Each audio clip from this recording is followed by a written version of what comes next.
You may have been told that you've got 20/20 vision, and that's great, but actually it's only the very central part of your vision that you're using, and it doesn't reflect on any difficulty that you or your child might have to function and to be able to read fluently. So I'm going to tell you about the other factors that are involved in vision other than just reading the smallest letters straight in head. They all begin with F, and so I'm going to tell you about the 9 Fs. There's much more to vision than reading the bottom line, and we want to be able to use all our vision with all our senses to function well in this world. With field of vision, we have more than 180 degrees to the side. So if you wiggle your fingers, you can see both hands at the same time.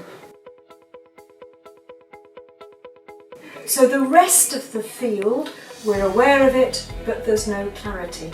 The peripheral vision is there for stability and flicker and movement.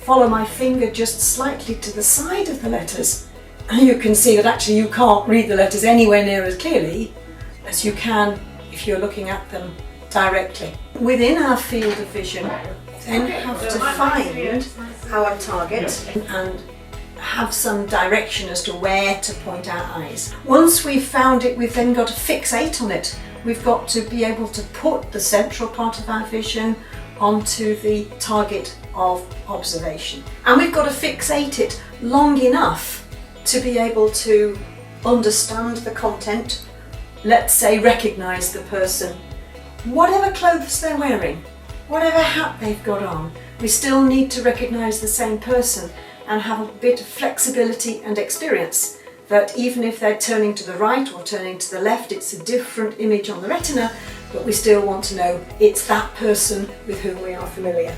If that person's moving, we've got to be able to track them and follow them as they're walking down the street. That's called a pursuit. So your eyes are following a moving object. If, however, the image is stationary and the eye moves along a stationary target, as in reading, then that's tracking. So you're taking your eye along the text. It happens in a series of little jumps called saccades. And we can look at tracking. The object is to find the number 1, follow it with your eyes and identify the target at the end of the line. So once we've found our object and we're focusing on it, focusing is making it clear. So we have to do something to our muscles to make things clear.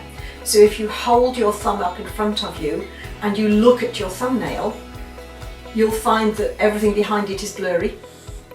And if you look far away, everything in front of it is blurry. So you're choosing where to put your focus. And obviously we've got 2 eyes, and the 2 eyes need to work together. We will get an image onto each retina, and the brain knits together those 2 images so that we get a sense of 3D vision and stereopsis. That's called fusion. Fusion gives us stereopsis, which gives us a depth perception of the world around us. So we know what's near and what's far, and we know how fast that car is going, and we can therefore judge whether we've got time enough to cross that road or not.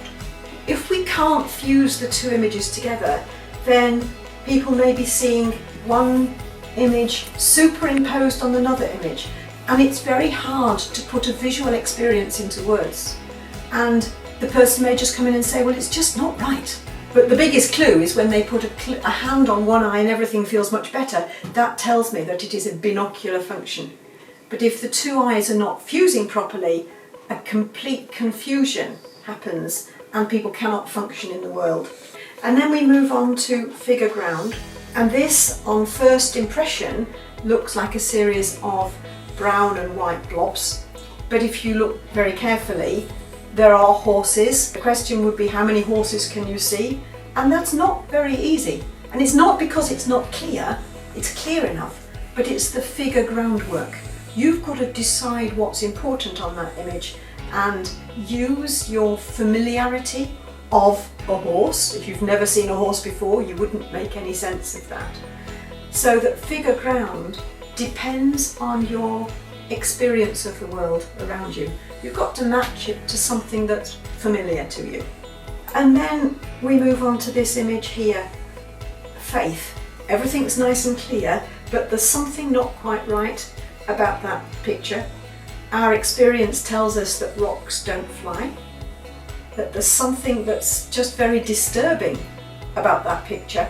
Until we turn it upside down, now it all starts to make sense, and all of a sudden the brain can go, oh yes, at least that's better. So having faith in what you see and being able to make sense of what you see and putting all this together for the vision system to function in the world around us.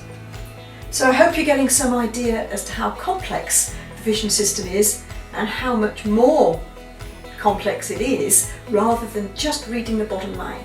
So if you're told you've got 20/20 vision, that's absolutely great.